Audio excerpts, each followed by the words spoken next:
everyone, my name is Sophia and today I'm here to talk about my favorite romantic couples in books.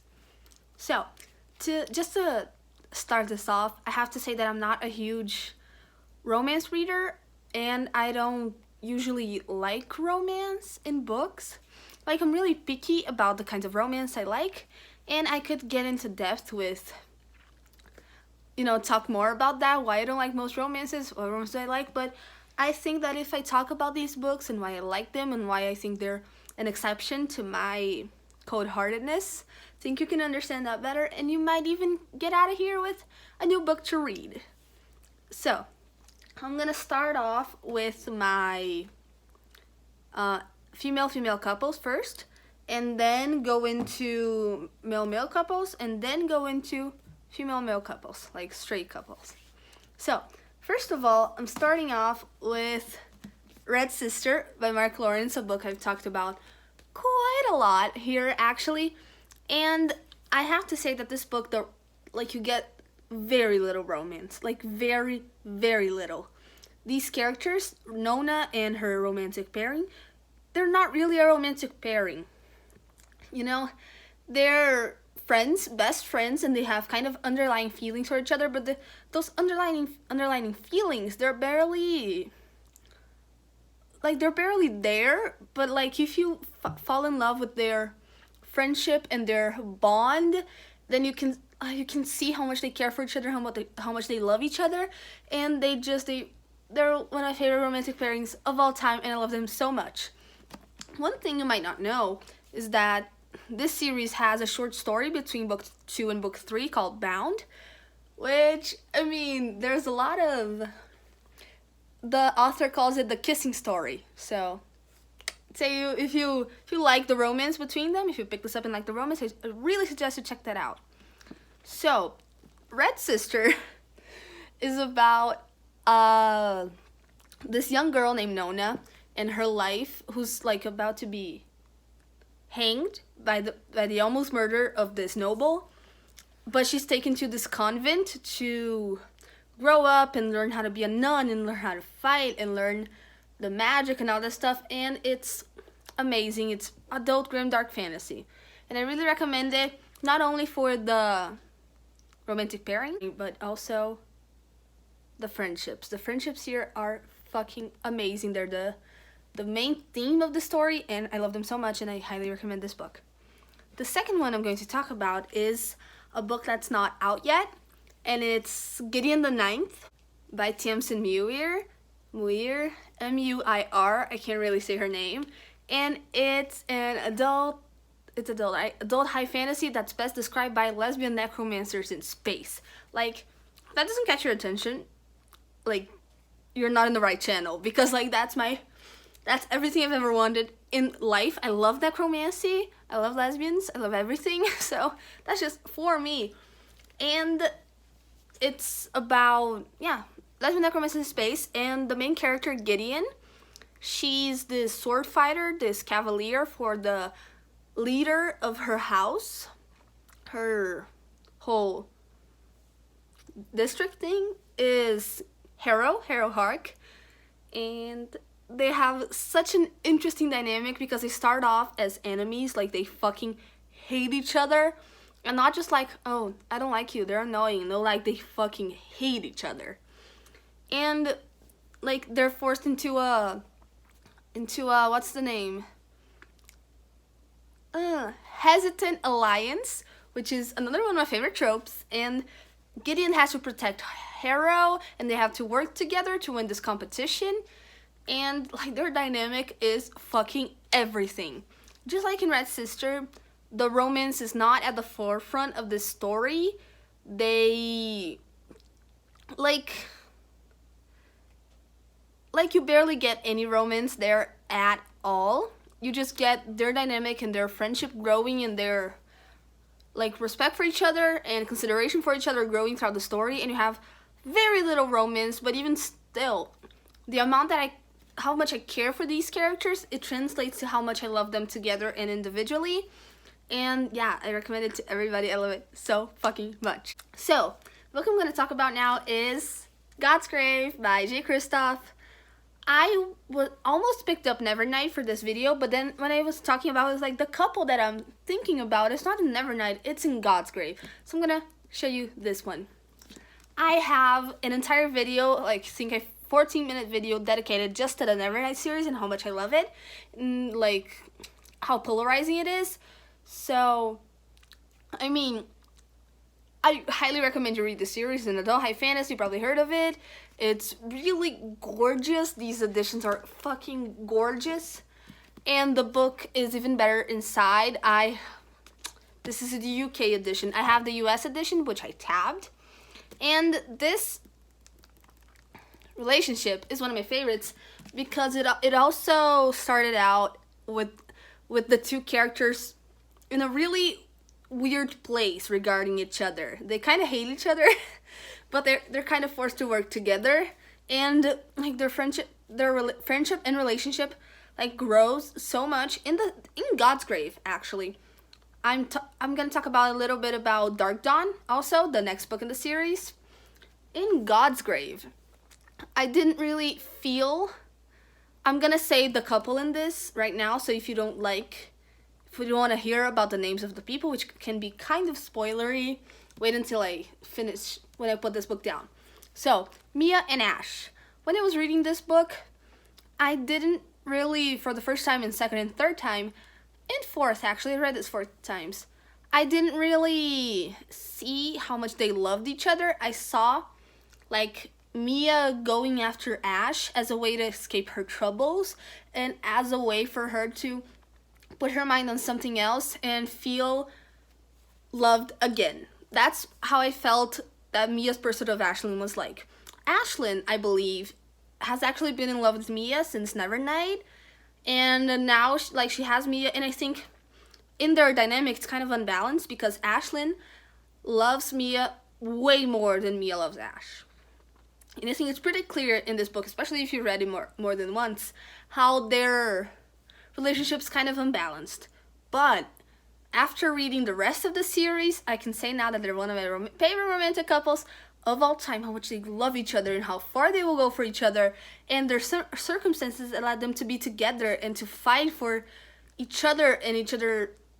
I love it so fucking much. And man, this is really worth it if you're looking for female FF, fucking good and brutal fantasy. Actually, all 3 books that I mentioned are fucking amazing and brutal, so I mean, I clearly have a type. Next, I'm going to talk about the male romances. I always say in my head FFMM. That's just how my head works. But I'm going to talk about Red, Red, and Royal Blue by Casey mcquiston. A very, very popular book released this year. It's about Henry, the Prince of Wales, and Alex, the first son of the President of the United States, falling in love. And man, how their relationship just perfectly captured like the millennial experience. I'm not a millennial, I'm a Gen Z, but since I spend a lot of fucking time on the internet, I kind of feel like I know how this relationship works. And this is not hey fellow kids, how are you doing? No, this author is part of this generation, and she knows how they talk, how we feel, and she translates it into this book. And it's kind of hate to love, but it's also reluctant allies. And it's also, I really like you, but I don't want to admit it. And it's so much of sexual tension. And they love each other so fucking much. And I love this book to death. This, I'm noticing now, it's the only male book that I put on here, gay romance. But, like, I've read others, I've loved others, but, like, these are my favorites of all time. So, yeah, Red, Red, Royal Blue takes the cake. Now I'm going to talk about my favorite straight pairings. Blasphemy. I know. You know there are straight pairings, good straight pairings out there, but like a few. But the few that I'm talking here are ones that I really, really love. And I mean, heteros do sometimes deserve rights. first book I'm going to talk about is Six of Crows by Leigh Bardugo. Everybody knows about this. It's the booktube darling. I love this book so much. And the relationship I'm talking about is Kaz and Inej. And it's because, like, oh my god, who they are as people and their trauma and their history and how they work together and how all their trauma relates to how they, like, to their relationship and how they feel for each other. Man, this is fucking amazing. Like, the amount of sexual tension Leigh Bardugo can build up without having them touch each other. Man, that's fucking masterful. And I just loved him so much. I love how Kaz is this grumpy old guy stuck in a young guy's body dick, and Inej is this beautiful goddess who's just amazing, but she also had a lot of troubles in how they care for each other so much, but they don't know how to express it with all the trauma they have brought. And I'm just gushing now, but I love this pairing so much, and I would die for them. I would die for Kaz and Inej. I have some posters here in my bedroom. I have Kaz and Inej there. They're beautiful. Okay, the next pair I'm going to talk about is, oh my god, names. Percy and Annabeth from Percy Jackson, the Lightning Thief, and the whole Percy Jackson series. I read this when I was 9 or 10 years old. I was really young, like, I think in the right time to read this book. And I fell in love. I was obsessed for 2-3 years. I went dressed as one of them for like costume parties. I had an Instagram account dedicated to them. I was like a fucking huge fan. And they have stayed with me until now. I haven't read them recently, so I can't tell you why, like specific reasons why I love them so much, but it's partly nostalgia, and it's partly just how beautiful the relationship is, and how Percy is just a fucking idiot, and Annabeth is just this beautiful goddess. Oh my god, I have a type. Annabeth is just this fucking amazing, intelligent, but also full of fears. This girl is amazing, and Percy is an idiot, but also super fucking brave. And I just love how well they complement each other and how their relationship grows from when they were 12 to when they get to 16. And I just love it so much. And I love it. I'll cherish them forever. The last book I'm going to talk about, and actually my favorite romantic pairing of all time, is Sydney and Adrian from the Bloodlines series. Okay, so look away from the cover. This cover is fucking hideous. Don't mind the title either, because the titles are awful. But, like, the content inside is fucking magnificent. Okay, I'm gonna put this book down just so I can really talk to you about why this is the best written romantic pairing of all time. Okay, so this is gonna take a while, so if you really don't want to hear it, I just suggest to skip it, because I'm just gonna ramble. I'm just gonna, like, put all my feelings there, because I have an essay written on how much I love them. That's the level I'm at. And I say I have a code that hard, but, like, these bitches bring it back. So, first, to kind of understand why they work so well together and why I love them so much, you kind of have to understand them as characters. And, okay, first of all, Sydney grew up in a kind of cult-like, conservative, like, oppressive household where she was groomed her whole life to be this, like, calculating and cold and scientific, like, kind of person, and that she never had a chance to really express herself and figure out who she wants to be, because she's been trained her whole life to be part of this organization called the Alchemists that take care of vampire affairs to keep them separated from humans. And Adrian Ivashkov is just this troubled he's this troubled guy who, like, wreaks havoc wherever he goes. He never had the attention of his dad, so he acts out. He's addicted to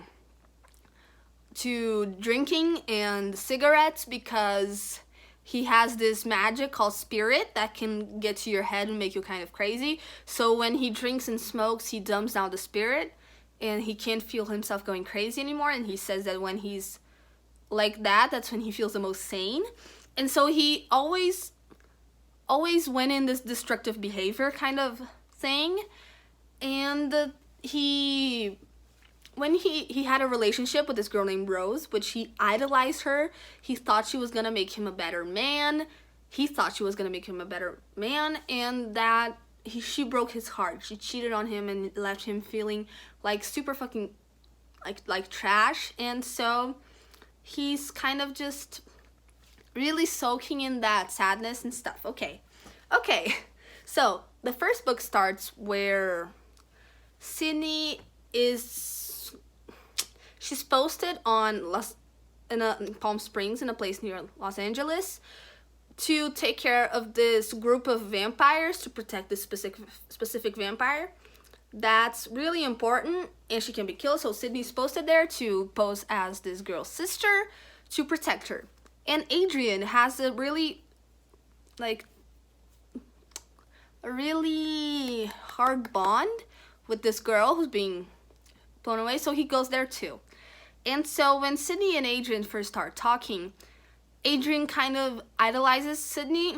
He puts her on this pedestal, Sydney can do no wrong. Sydney's amazing. She's so intelligent. She can take care of everything. Kind of puts her in this pedestal, and he kind of latches onto her, because she makes him feel like he's worthy. And Sydney is just there I fucking hate vampires, because she was raised to believe that they're evil creatures. And so she's just there I'm just here to do my job. I don't want nothing to do with this. But her personality, who she is inside, starts leaking out. And she and Adrian start getting closer, because they really do mesh as people. And they start actually becoming friends and caring for each other as people. And Sydney at first saw Adrian as something to be taken care of, as this man-child who just wanted to go out there and not care about his responsibilities. But she starts seeing him for who he truly is, and just how he wants attention, how he wants to be seen. And she and him start getting closer, and that's why I think I love them so much. I didn't spoil anything, actually, but you pretty much know this in the first 100 pages of the first book. But yeah, and they start getting together and spending more time together and knowing more about each other, and they grow together. When they're together, before they're dating, they better each other as people. Sydney has this caffeine addiction, and Adrian helps her stop the caffeine addiction. Adrian, when he's around Sydney, he stops drinking and he stops smoking, because she helps him deal with the madness of spirit. And so they help each other, they grow together. And that's, I think, why I love that. That's not why I think. That's why I love their relationship so much, because who they are as people influenced how they were raised and how they were treated, influenced who they became so much. But when they got together, they started deconstructing those walls and getting better together. And I think it's just beautiful. I love them so fucking much. And I reread the entire series. It's 6 books, the beginning of the year, in 6 days, and I haven't stopped thinking about them since. I first read this series in 2015, and my reading tastes have changed, but this is still my favorite couple of all time. And I think they made me see love in a different way.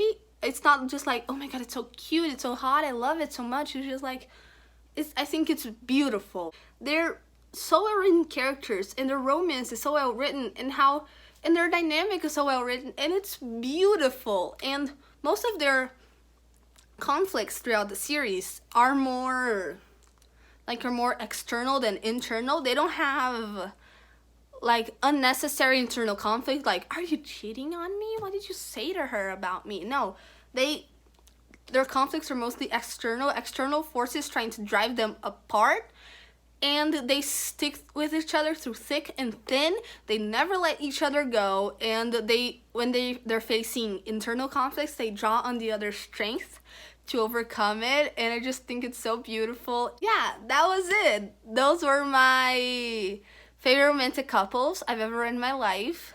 My name is Sophia. Let me know if you want to pick one of these up, or if you love them too, or if you have like romantic couples that feel like these to recommend to me. And yeah, bye.